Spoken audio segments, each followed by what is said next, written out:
El químico y activista Patrick Roddy asegura que los huracanes Irma, José y Harvey han sido fabricados por el hombre. Esta es la conclusión a la que ha llegado tras estudiar las imágenes de la NASA, un hecho que pondría de manifiesto la intervención del hombre al haber materiales de geoingeniería alrededor de los huracanes.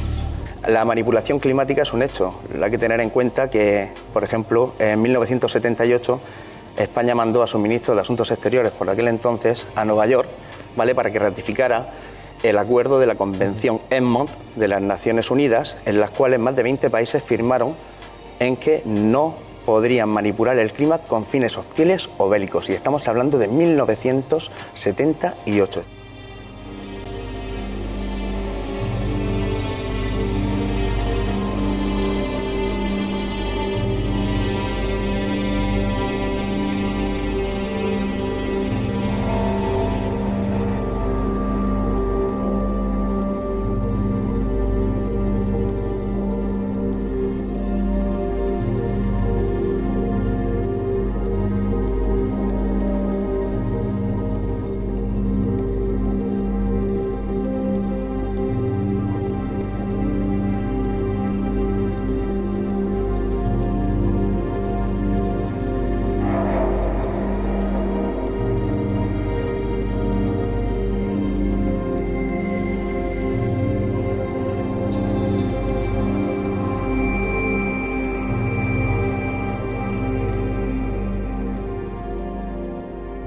When you have water vapor and you have dust particles or ice crystals, you can precipitate rain.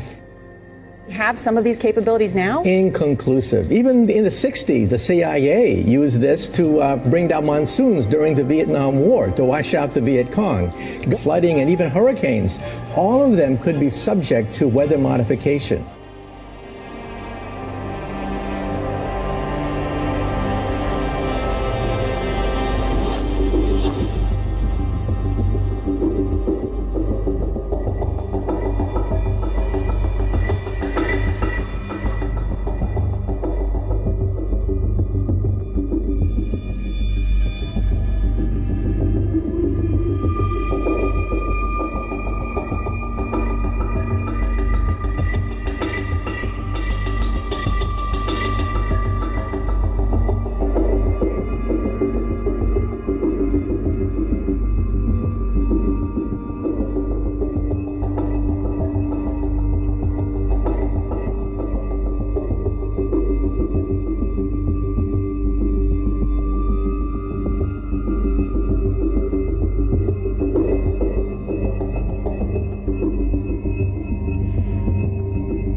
Many ask why the government, our own government, would modify the weather in a way that does immense harm to our own citizens and to the life support systems of the planet as a whole.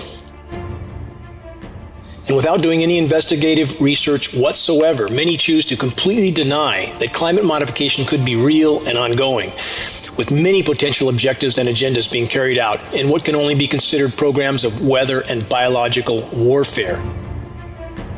The U.S. government and the U.S. military have been fully involved in not just weather modification, but hurricane modification for at least 70 years. Project Cirrus was underway 70 years ago. With only 80 kilograms of dry ice, profound manipulation of a hurricane was achieved. How much more effectively can the weather makers now manipulate hurricanes when they have the air power to dump hundreds of tons of patented materials into such storms? Project Storm Fury, which was historically a part of the ongoing and expanding U.S. government and U.S. military hurricane manipulation programs. Aerosol dispersions over the oceans are now constant and blatant. The vast majority of populations have absolutely no idea that the ongoing global climate engineering Manhattan Project is tearing the climate and life support systems of the planet apart. The toxic heavy metal and chemical aerosols are also contaminating our breathable air column and the entire biosphere as a whole. Radio frequency microwave transmissions manipulate the electrically conductive heavy metal nanoparticulates that have been seeded into the atmosphere and the cloud formations.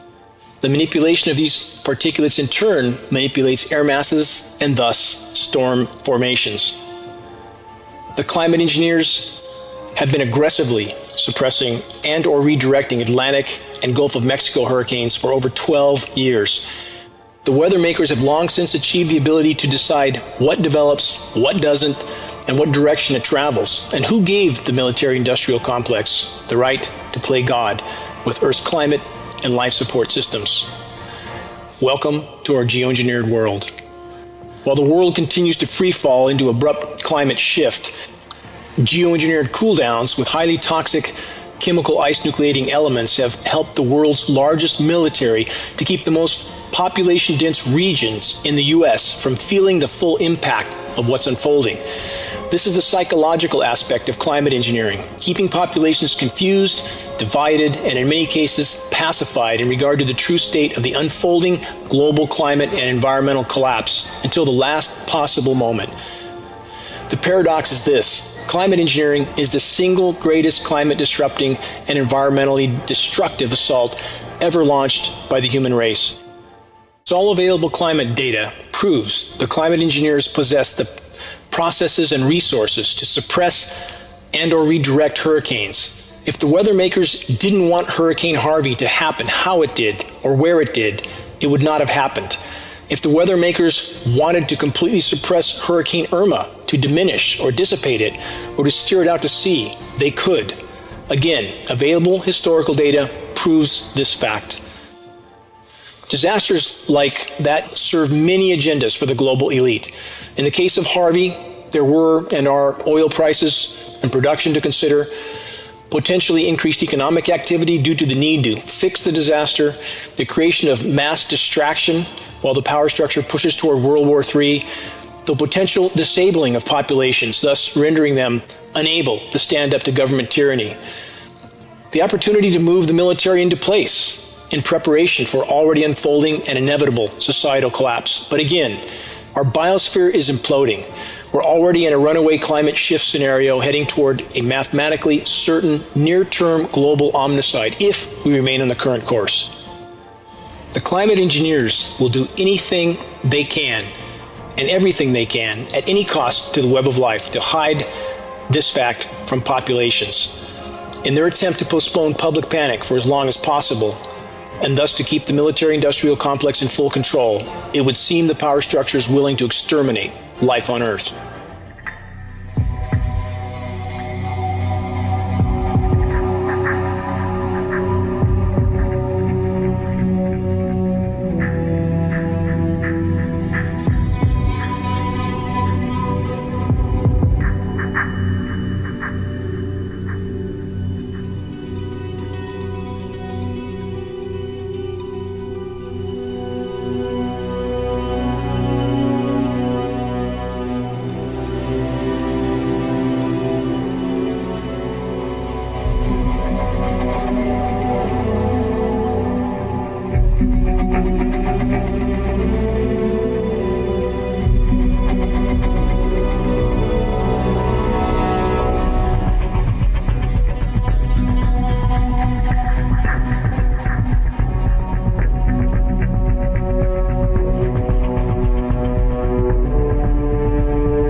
Thanks to a system of satellites, natural disasters have become a thing of the past. We can control our weather. So satellite has a bad comm, that happens. Not a satellite, all of them. This wasn't a malfunction. It was intentional. There's potential for catastrophic weather events on a global scale. A geostorm.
Our government's first duty is to its people, to our citizens, to serve their needs, to ensure their safety, to preserve their rights, and to defend their values.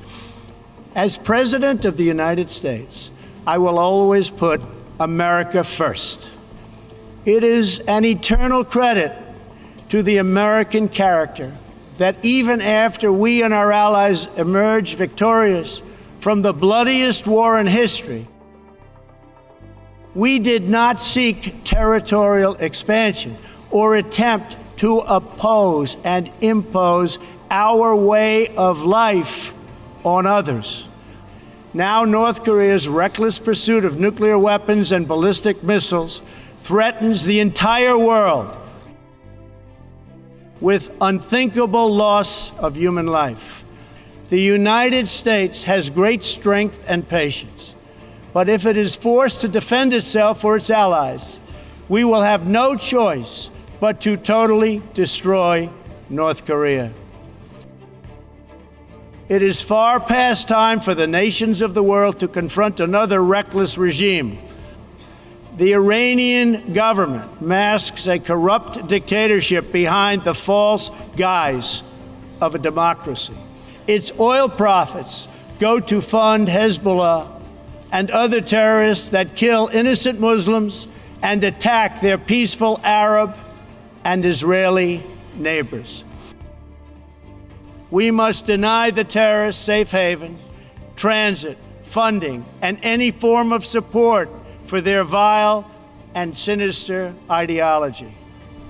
We will stop radical Islamic terrorism because we cannot allow it to tear up our nation and indeed to tear up the entire world.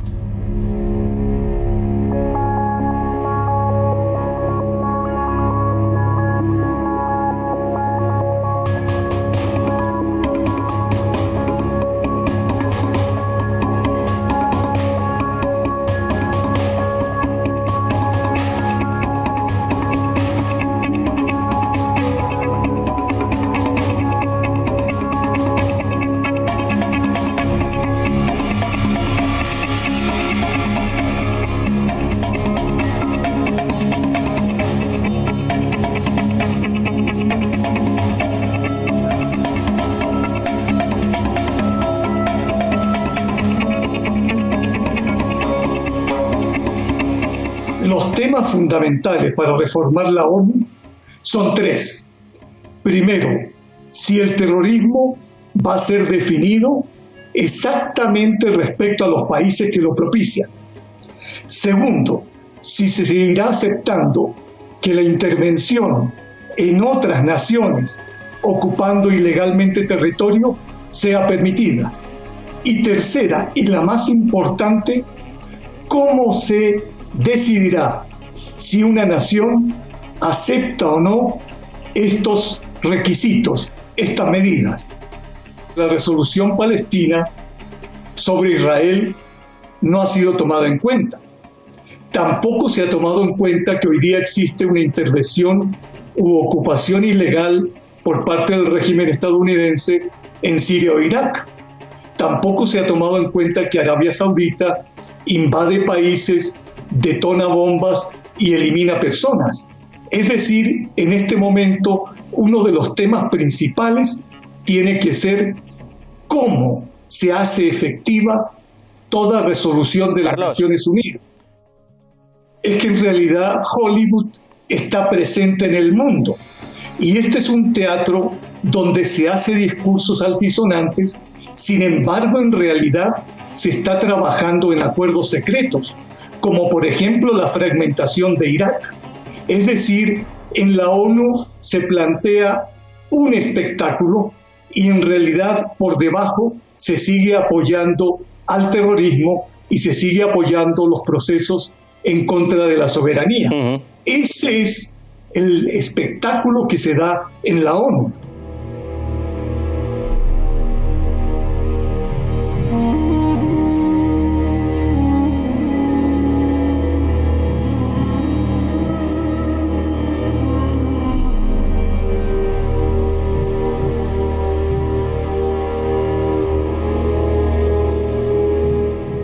All this stuff from Trump and May this week about the need for UN reform is related to the plan to move and morph the UN into a fully fledged world government, a centralized dictatorship dictating to every community and every country. So that's what we're seeing now. This word reform is a classic buzzword for this hidden hand. Remember how Tony Blair was always talking about reform, reform, reform. What that is a code word for is changing the status quo to take us further down the road to this agenda for the centralization of global power. We need to watch this very carefully from now on, because you're going to see more and more talk about the need to reform the United Nations. And you're going to hear them talking about the fact that the United Nations has to have more power.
South Korea and North Korea have tried at different times to initiate some kind of a meaningful peace process. And almost at every turn, the United States will intervene in one way or another to try to break up that sort of bilateral negotiations between the North and the South. The United States has a demilitarized zone between the North and South Korea with 30,000 troops and military contractors and civilian personnel based there. They have a base in Okinawa. They have a base in Japan. They have a base in Guam. They have a base in the Philippines.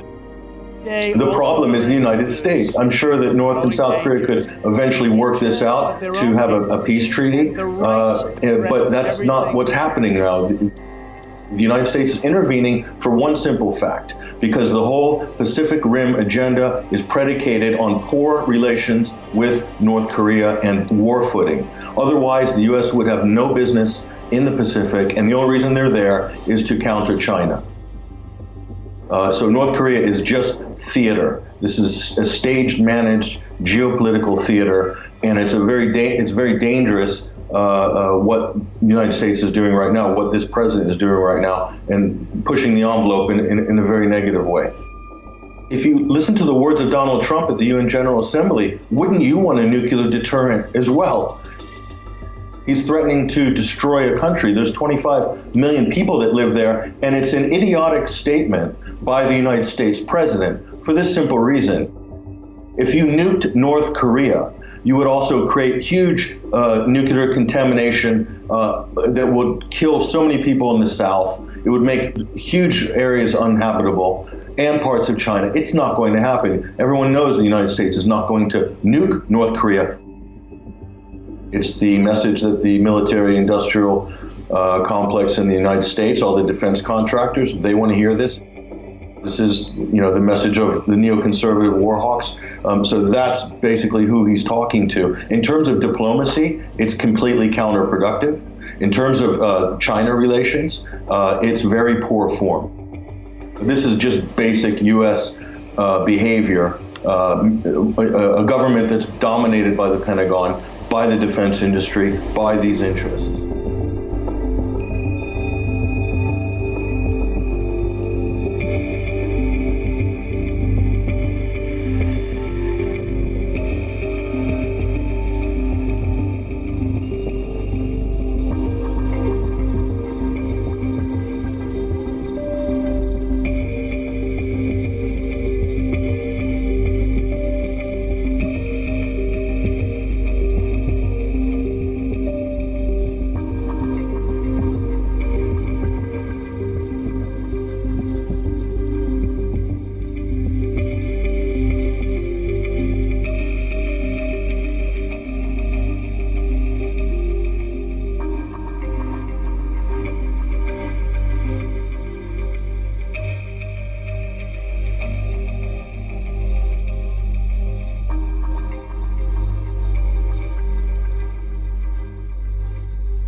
So far, to me, this has all the makings of a Manchurian Candidate. The first day of reporting, there's nothing about this guy. And I always wait. You don't ever have to wait too long to see all the irregularities, to see all the lies, and then to see the demonization of the supposed shooter, which, of course, they're always dead. So dead men tell no tales. It's deliberate. A lot of people that call themselves alternative media, they make the mistake every time something like this happens to say it didn't happen or no one was killed. And that's a disservice because our governments have no problem killing us, okay, for their political agenda. So if Americans have to die, so be it. And now they're claiming this is the biggest mass shooting in American history. What a lie. 9/11, where 3,000 of us were killed for a political agenda. How did this guy get these super heavy, gigantic guns? How did he get so many of them into a hotel room? You know, it wasn't like he's 20 years old and could book it up the stairs with 17, machine guns. It's the same old story. I don't want to investigate them anymore because they are all the same. Every single time we have a shooting like this, gun sales go up. And this happened the same week that Congress is supposed to vote on whether or not to legalize silencers for everybody's guns. But you have to remember, these people are on a global mission to put the world in a global continuous state of fear so that we can have a one world police, one world army. So these things don't happen simultaneously by accident.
Cataluña no será el único ejemplo en Europa. Esto también es lo que se está hablando ahora, porque la caja de Pandora está abierta. Dicen una caja de Pandora que vendría, por ejemplo, pues por las voluntades y aspiraciones de otros países, o incluso dentro de las mismas regiones españolas, por ejemplo, el pancatalanismo o los deseos de independencia que podría tener el pueblo vasco.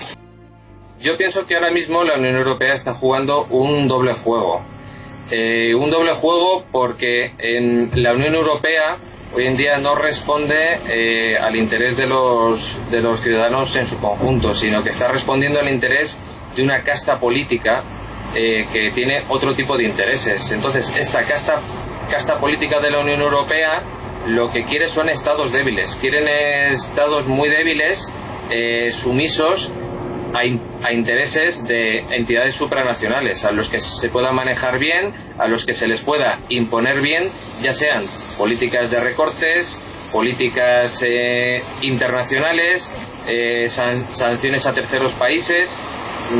Esto es algo evidente. Cuanto mayor unidad, mayor fuerza. Sí podríamos denominar a lo que está sucediendo ahora mismo en Cataluña es una revolución de color. Y cuando hablamos de revolución de color, recordamos que hubo una revolución de color también en Serbia. Hemos visto cómo hace poco ha habido una revolución de color en Macedonia, que no ha tenido éxito del todo. Hemos visto cómo hubo una revolución de color en Ucrania, y tras todas esas revoluciones de color, al final todas se apuntan a Soros como cabeza visible, como un think tank, como una fuerza de choque financiadora.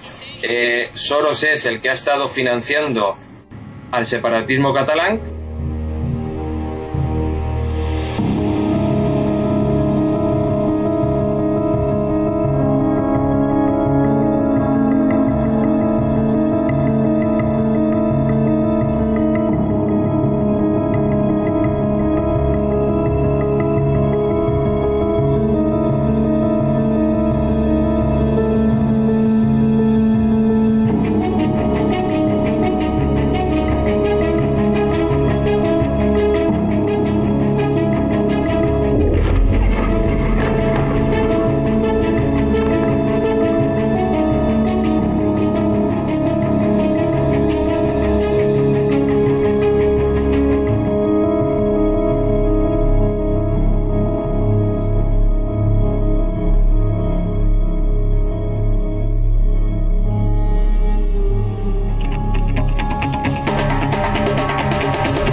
So basically, cancer is abnormal growth of cell. And basically, they lose their apoptosis, programmed cell death. They don't die, they become immortal. And your body's immune system usually take care of the abnormal cell in your body. We do all have about 10 to 100,000 abnormal cells every day. But our immune system's job is to get rid of those cells if your immune system is perfect. If you don't have virus that is already trying to fight, if you don't have too much chemical or other stuff going on in your body. Then they keep growing and growing, increasing in number, and then you get a tumor. And so the tumor really is a result of a lot of years of things going wrong. Suppression of immune system, exactly. Cancer is the major breakdown in systemic communication. So what happens with the cancer, when the communication is running correctly and our lines of communication are open, then the body detects that growth on an early stage and suppresses it. However, when the lines are broken, that's when it happens that the body does not see the developing tissue until it is too late. The present orthodox view is that cancer is a lump or a bump. That's the cancer. And if that's the assumption. Now, if that is true, then to get rid of cancer, all you have to do is get rid of the lump or the bump. And hence we have surgery. Well, that gets rid of the lump or the bump. Or we have chemotherapy, which poisons the lump or the bump. So we got rid of it. Or we have radiation, which burns it and got rid of it. And you undergo these three therapies, and if you get rid of the lump or the bump, the doctor will say, it looks like we got it all. But did they? No, the statistics show that in most cases it comes back. They didn't get it all because that was never the cancer in the first place. What is a cancer cell and where does it come from? Well, we used to think that any cell could become cancer except for a few limited ones. We thought that if you irritate a cell enough and damage its DNA enough, it'll become immortal and just keep growing. Now we find out, well, that's not true. Only stem cells seem to be the source of cancers. If you damage the DNA of the stem cell, it'll become immortal. And then it just keeps producing more and more cells. It wakes up and it's producing lots and lots, thousands, millions, billions of cells. And it becomes a cancer. The trouble with chemotherapy and conventional treatments is they have no effect on the cancer stem cell. They only kill the daughter cells, the cells that are produced by it. So the tumor will shrink and they'll claim success, but you haven't killed the stem cell, so it all just comes right back. And what they found is when it comes back infinitely more aggressive than it did before. So stem cells are the key, and chemotherapy and radiation actually enrich stem cells. Despite this fact, as we've already learned, many doctors from countries across the globe might even lose their license if they do not prescribe chemo and radiation. Are you beginning to see the way that Big Pharma has its tentacles throughout this medical cartel, especially when it comes to chemotherapy? There are many physicians who are truly authentically motivated to want to help people, but there is this pervasive fear that they are going to be discredited and ostracized in their own community, and when they start to embrace some of these alternative philosophies. So that's a strategy that's used to suppress this type of information. When you've got tens of billions of dollars of revenue, there is no limit to the clever and sophisticated techniques that you can acquire to manipulate the masses. From the very onset, from the very planning of chemotherapy, from the very scientific approach, it is a deception. It is an unethical, deceptive business that creates illusions for millions of people, and every scientist involved in it. I'm not blaming the doctors. They sometimes don't have the education to go at that length. But every scientist knows that it is a huge fraud. Yes, modern medicine is a business. And just like any business, the goal is to grow this business and also to eliminate competition and to maintain the monopoly. Chemotherapy uses the most powerful toxins known to humans. And these toxins, of course, are being sold to us as substances that can kill cancer cells. And also the very substances that are being used to fight cancer are cancer-causing chemicals. So instead of eliminating cancer or curbing cancer, we are inducing, generating new cancers. And you'll never have an oncologist ask, well, what caused this? And let's get rid of what caused it. You'll never hear that question. They only have one thing, and that is kill cancer cells. Well, what caused the cancer cells? Why did this occur in the body? Obviously, the immune system was suppressed, so are we going to unsuppress the immune system? Are we going to stimulate the immune system back into action? So there are many things to do other than just give a poison to the body to kill cancer cells. It's a psychological warfare on humanity that the pharmaceutical industry is leading with the tool cancer. Keeping cancer as a death verdict is the platform, is a precondition for this entire investment industry to continue.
So very similar with the vaccines, we're seeing these forced chemotherapy incidents.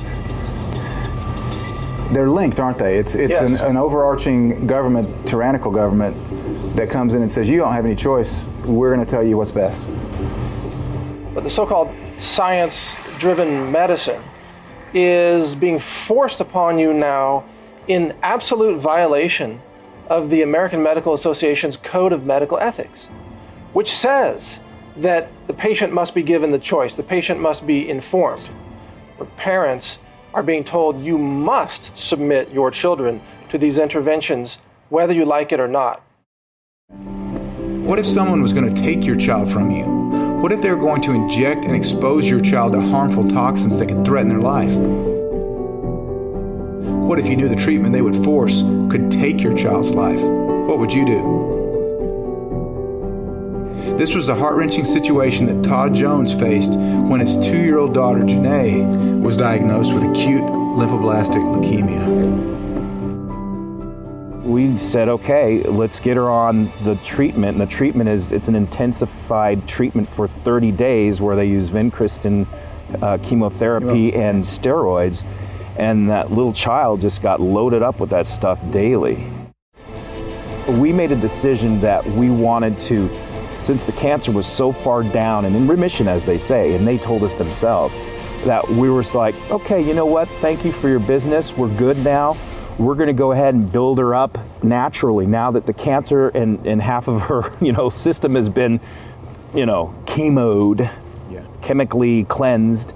We're going to go in and put in the natural good stuff now and see how we can get her to respond there. Well, the hospital didn't like that.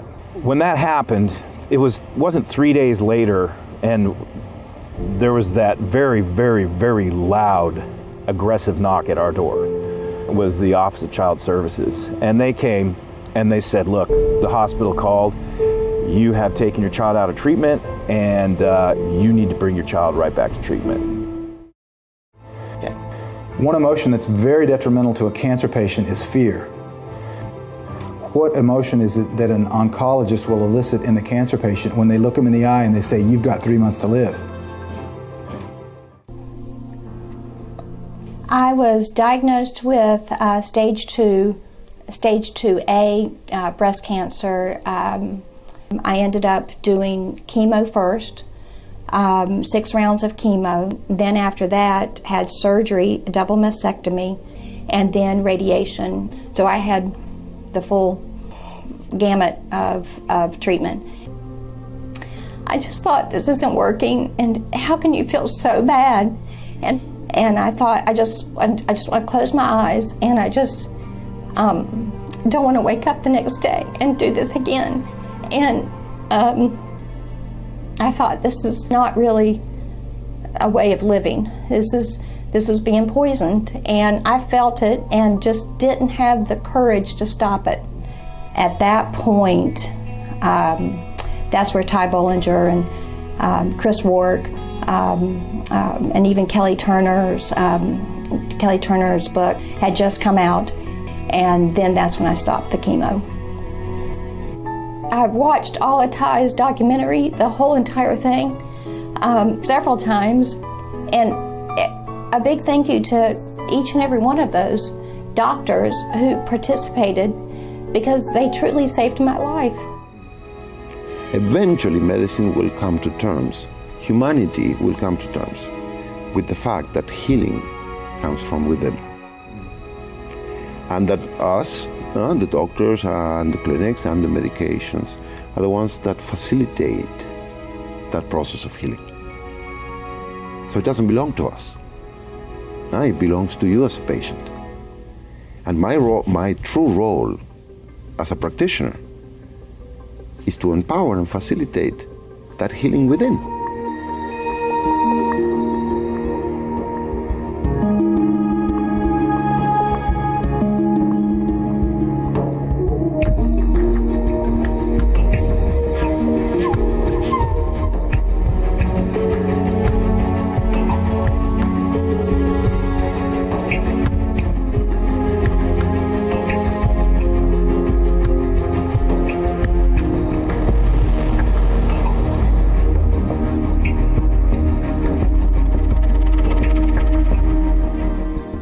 The only thing that we can do is to keep our self-healing mechanism strong. And in order to keep our self-healing mechanism strong, we have to keep our bodies clean. It all comes back to simplicity. No disease can exist inside of a clean body. But how do we get our bodies clean? It's through detoxification. And the most important step for the human body is daily, gentle detoxification.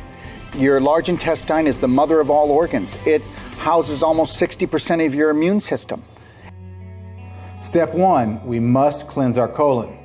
Steps 2 and 3 are the kidneys and the liver. Liver cleansing is probably one of the most effective ways of boosting your self-healing mechanism. Each liver cleanse is going to boost the liver production and efficiency by 10 to 15%. So detox step number 4 is to clean the lymphatic system. And step number 5 is a parasite cleanse. You have 2 kidneys, 1 liver, you have 100 lymph nodes. Okay. And if you don't clean out those lymph nodes, there's no way to then drain the tissues. So if we clean the colon, clean the kidneys, clean the liver, lymph nodes would be the last thing to focus on. And then we would do a parasite cleanse as well after the first liver cleanse, because we knew that then the intestines would be ready to expel them, and then the liver would be able to deal with the toxins produced by the parasites once we start killing them off inside the body. You have to clean up the body. If you don't detoxify the body, then there are too many things in the way for the body to function correctly, and most of these toxicities are causing a detrimental effect in the body, like increasing oxidative stress, etc., etc. Generally speaking, a person that has cancer, they have a suppressed immune system. The immune system has been damaged and it's lower. So we want to repair that immune system. We want to get it back up. So the modulation of the immune system is key, because you cannot have cancer if you have an adequate and functioning immune system. The only permanent cure to cancer is your immune system. And nutrition gives your immune system the firepower it needs to keep you well. So without nutrition, you're fighting with no weapons. I always tell my patients to eat the rainbow, because every pigment in fruits and vegetables actually enters the nucleus of the cell and interacts with your genes, which is why it matters what you eat, right? So if you just eat the rainbow and half your plate is colorful fruits and vegetables, Blueberries, spinach, kale, carrots, tomatoes, persimmons, pomegranates. If you eat color, you are going to also get these phytochemicals. Oregano, thyme, ginger, turmeric. All of the culinary spices not only aid your digestion, but they also have these powerful chemicals. Carnosol is found in rosemary, for example, a very powerful anti-cancer chemical. So we can easily make our diets talk to our genes. Really easy. Anybody can do it. If we're regular people, substance and energy of planet Earth. And the molecules are all from planet Earth and the energies are all from planet Earth. So, what's going to work best in your Chevy if it's broken? Chevy parts! If the body is broken, do we put in original body parts, which are original molecules and original energies? No! We take them and we twist them a little bit so we can patent them, and of course they don't fit quite right anymore if it's a molecule, or we use an energy that isn't natural to the body, and we expect the body to heal with that? The big C word is never a death sentence. There's always a path. There's always a path. Some people are living with cancer as a chronic illness, right? So that's fine. It's the same as living with diabetes or high blood pressure or high cholesterol. If we can manage it and keep it at a microscopic level, you carry on with your life. It is not a death sentence. For me, radiation was not an option. I started doing my own research, immediately went on a organic diet, just decided I'm going to start to cleanse, and I'm not going to follow doctor's orders. And that would be my advice to anyone who has prostate cancer, is if you're recommended to have a prostatectomy or radiation or a chemotherapy, I declined all of that, and I immediately started cleansing, detoxing. I'm pretty much cancer-free. I feel great. I've lost 25 pounds. And I came to San Diego basically to say thank you for, for what you're doing, because it's amazing. I probably, had I not read your book and listened to the DVDs, probably would have followed doctor's orders. There are answers, there are solutions, and there are roads to full recovery for all types and stages of cancer. With a full understanding of the treatments and preventions, with knowledge of the science and documented evidence that supports the validity of this path, an amazing opportunity exists to see lives restored.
one. There's 3.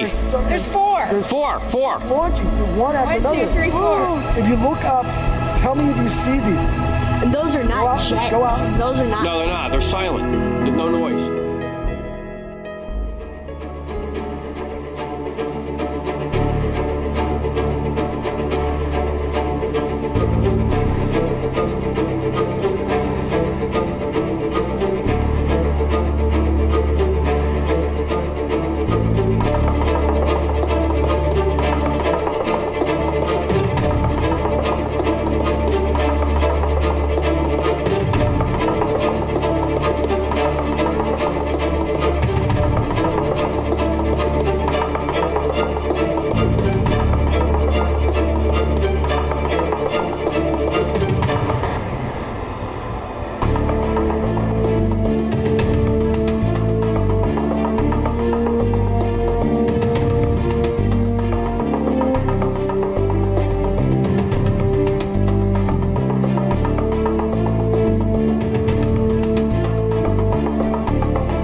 You're about to witness a strange cloud captured over Santiago, Chile.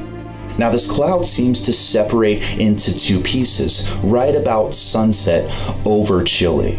And you're gonna see the front cloud seem to have some kind of propulsion and actually move away from the cloud in the rear. And it even leaves some kind of weird looking chemtrail. Also, you're going to notice a strange circular eye that exists pretty much the entire time in the front cloud. And the rear cloud seems to be affected by some kind of propulsion, and the top of it actually gets bent back.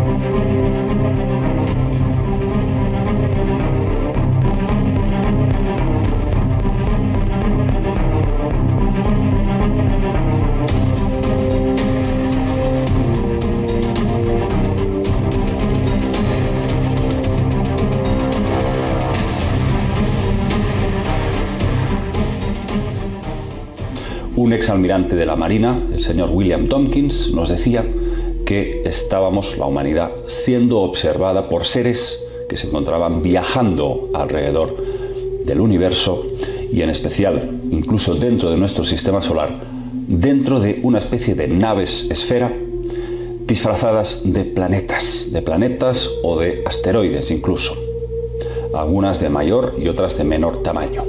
Incluso se atrevía a decir que en algunas de estas naves gigantescas se encontraban hasta 200.000 tripulantes en su interior.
in this world without having the ability to recognize another living being, another living soul. To connect with people, to recognize the God in each person is through the eyes, actually. And this is why personal connection, by being next to someone, by being in someone's presence, is so much more relevant than the kind of interfaces that people use today, the electronic interface. Where did the turning point happen where technology seemed to become like the main force of communication for humans? Well, I think, I think starting with television. You're in front of the TV, receiving the information in a state of super relaxed awareness. In fact, if you think about it, when you're watching television, most people come home very tired at the end of the day and they're watching the news feed. And their wife or their husband is saying, hey, dinner's ready, dinner's ready. And they don't even hear them. And the reason they don't hear them is they're actually in between state. It's a theta alpha state where the brain is quite relaxed, you're attentive and aware, and it's almost a state of light trance, where that data that's coming in is being imprinted on you, in you in a way that is really anchoring.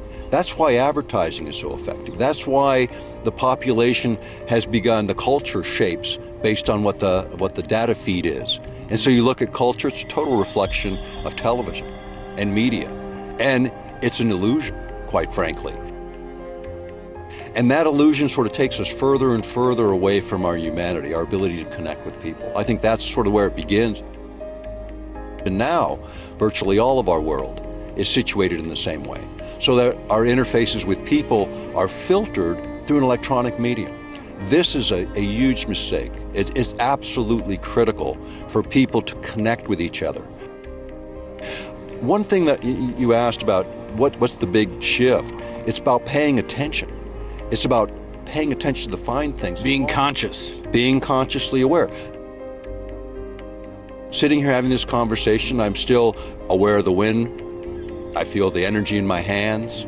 I see the sun in my face. The sky is still blue. I see the people around me, but I'm still engaged in this conversation by I am paying attention. My awareness is not lost in my words and lost in my emotion. This is a very, very different way of viewing the world. Instead of just talking and thinking and feeling, you're paying attention to what you're thinking. And you are the awareness behind those thoughts. This is fundamentally why when I look in someone's eyes, I recognize that awareness behind their form. I see them as a living soul. I connect with them as a living soul. And that's what triggers that internal spark in another, because you're transferring compassion, empathy, love, consideration in that interaction. That's what enlivens people. That's what triggers that change in people. It's a recognition that you're not alone, that you are connected, that we're all connected. One of the keys for transformation is when you're feeling those emotions, those strong emotions, don't just let yourself run with them. Hesitate for 1 second and pay attention to them. Notice them. You're feeling angry? Don't just be angry. See anger in you. And allow your anger to rise, but notice it. And as you notice it, you immediately control it. Your awareness of it gains control of it, and you recognize it as not you, but a reflection of something going on in the experiences around you. But your choice about how you index this is the critical element. Connecting with each other is the beginning of the evolution. We need to reconnect, set the TVs aside, set the cell phones down, take time each day to connect with the creation around you and the people around you. You know, and we talk too about what's important in life, and everyone attaches so much to things, to what we own, what we possess, how many cars we have. When I think about the obstacles, fear, worry, these are the things that get in the way. These are the things that actually stop you from reaching higher states of consciousness. Because as soon as you run into fear, the possibilities, you go into a fight or fight response, the possibilities of intellectually, emotionally, and on an aware level, a conscious level, connecting, evaporate. That's why the media always throws fear, anger, hatred our way.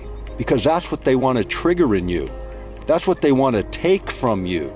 Because in taking that and allowing yourself to fall into that, you lose the dimension of humanity. We're a microcosm of this entire creation. And in this small focal point we call our body, our carriers, we can express that through the soul that we are. And we can connect to the souls that live around us. And everyone we touch with our voice, with our thoughts, with our words, and with what we do.